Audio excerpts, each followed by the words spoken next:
یہ سلیمان علیہ السلام تھے۔ اللہ تعالیٰ نے آپ کو فیصلہ کرنے کی زبردست صلاحیت عطا فرمائی تھی۔ سورۃ الانبیاء آیت 87 میں ہے۔ اور داؤد اور سلیمان کو یاد کیجئے جبکہ وہ کھیت کے معاملے میں فیصلہ کر رہے تھے کہ کچھ لوگوں کی بکریاں اس میں چر چک گئی تھی اور ان کے فیصلے میں ہم موجود تھے۔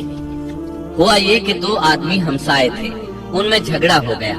ان میں سے ایک کے پاس کھیت تھا، اس میں اس نے فصل بو رکھی تھی، دوسرے کے پاس کچھ بکریاں تھیں۔ بکریوں کا چرواہا رات کے وقت دیوار والے دروازے کو بند کر دیتا تھا تاکہ بکریاں نکل کر فصل کو نقصان نہ پہنچائیں۔ ایک دن وہ دروازہ بند کرنا بھول گیا، بکریاں کھیت میں آ کر چرنے لگیں، فصل خراب ہو گئی۔ دونوں داؤد علیہ السلام کے پاس آئے، اپنا مقدمہ پیش کیا۔ داؤد علیہ السلام قاضی بھی تھے۔ اس وقت سلیمان علیہ السلام کہیں گئے ہوئے تھے۔ داؤد علیہ السلام مقدمہ سن کر کہنے لگے، یہ بکریوں والے کی سستی کا نتیجہ ہے، اس کا حل یہی ہے کہ وہ تیری بکریاں اپنی تحویل میں لے لے۔ دونوں فریق باہر نکلے تو سلیمان علیہ السلام سے ملاقات ہوئی۔ انہوں نے تفصیل سن کر فرمایا، میرے ساتھ آؤ۔ وہ انہیں داؤد علیہ السلام کے پاس لے آئے اور بولے، اس مقدمے کا اس سے بہتر فیصلہ یہ ہے کہ یہ بکریاں زمین والے کو دے دیں اور زمین بکریوں والے کو۔ جب بکریوں والا زمین کو پہلی حالت میں اگا دے گا تو آپ دونوں کی چیزیں انہیں لوٹا دیں۔ اس دوران کھیتی کا مالک بکریوں کے دودھ سے فائدہ حاصل کرتا رہے گا۔ یہ فیصلہ زیادہ بہتر ہے۔ اس سے بکریوں والا اپنی بکریوں سے بالکل محروم نہ ہوا اور کھیتی والے کا نقصان پورا ہو گیا۔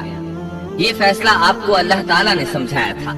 اللہ تعالیٰ سورۃ الانبیاء آیت 89 میں فرماتے ہیں، ہم نے اس کا صحیح فیصلہ سلیمان کو سمجھا دیا، ہاں ہر ایک کو ہم نے علم و حکمت سے نوازا تھا۔ بخاری اور مسلم میں ایک حدیث ہے، اس میں اسی قسم کا ایک واقعہ بیان ہوا ہے کہ دو عورتیں اپنا مقدمہ داؤد علیہ السلام کے پاس لائیں۔ دونوں کو اللہ نے ایک ایک بچہ دے رکھا تھا۔ ایک بھیڑیے نے حملہ کر کے بڑی عمر والی کا بچہ چیر پھاڑ ڈالا۔ عورت چالاک تھی، اس نے چھوٹی عمر والی کا بچہ چھین لیا کہ یہ میرا بچہ ہے۔ داؤد علیہ السلام نے دیکھا بچہ بڑی عورت کے پاس ہے تو اس کے حق میں فیصلہ دے دیا۔ سلیمان علیہ السلام نے داؤد علیہ السلام سے اجازت چاہتے ہوئے کہا، کیا میں اس مقدمے کا فیصلہ کر سکتا ہوں؟ انہوں نے اجازت دے دی۔ سلیمان علیہ السلام نے عورت سے کہا، بچہ مجھے دے دو۔ بچہ ہاتھ میں لے کر انہوں نے تلوار نکالی اور دونوں عورتوں سے فرمایا، میں اس کے 2 ٹکڑے کر کے تم دونوں میں برابر برابر تقسیم کرنے لگا ہوں۔ یہ سن کر بڑی عورت بولی کہ ٹھیک ہے، جبکہ چھوٹی عورت مامتا کی وجہ سے چلا اٹھی کہ آپ اسے زندہ رہنے دیں اور اسے دے دیں۔ یہ سنتے ہی سلیمان علیہ السلام بول اٹھے، تو ہی اس کی ماں ہے، جس سے اپنے بچے کے ٹکڑے دیکھنا برداشت نہ ہو سکا، پھر بچہ اسے دے دیا۔ سلیمان علیہ السلام کا ایک تیسرا واقعہ قرآن میں یوں ہے، سورۃ النمل آیت 17 اور 18 میں ہے، اور سلیمان کے سامنے ان کے تمام لشکر جنات، انسان اور پرندوں میں سے جمع کیے گئے، ہر قسم الگ الگ کھڑی کر دی گئی۔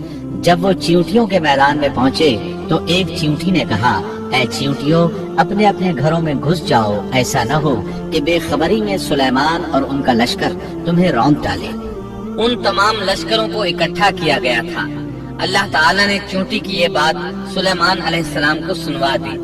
سورہ نمل آیت 19 میں ہے، اس کی اس بات پر سلیمان مسکرا کر ہنس پڑے اور دعا کرنے لگے کہ اے پروردگار، تو مجھے توفیق دے کہ میں تیری ان نعمتوں کا شکر بجا لاؤں جو تو نے مجھ پر انعام کی ہیں، اور میں ایسے نیک اعمال کرتا رہوں جن سے تو خوش رہے، اور مجھے اپنی رحمت سے نیک بندوں میں شامل فرما۔